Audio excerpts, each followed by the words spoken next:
Hey, do you want to glow? And have you tried Hey Glow products before? अगर नहीं तो आज मैं आपको इनकी 4 प्रोडक्ट्स के बारे में बताऊंगी जो मुझे रिसीव हुई थी।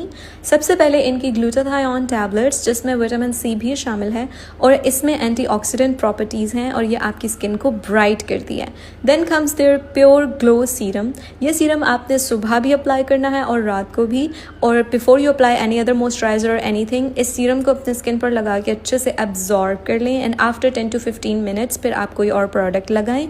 यह आपकी स्किन के टेक्सचर को इम्प्रूव करता है और स्किन को हेल्दी बनाता है। And then comes my one of the favourite products जो कि है हे ग्लो का broad spectrum SPF 50 sun block जो कि नॉन ग्रीसी है, और शायद आपने मेरी बाकी वीडियोस में भी देखा होगा, ये मेरी डेली रूटीन का पार्ट भी है। ये बहुत अच्छा sun block, I really love this one. उसके बाद comes their night glow cream जिसमें बहुत सारे एसेंशियल इंग्रेडिएंट्स मौजूद हैं और ये लगाने के बाद जब आप सुबह उठ के अपना मुंह धोते हैं आपको वाज़ेह फ़र्क महसूस होता है। तो I love hey glow products, बाकी आप खुद खरीद के देख लेना।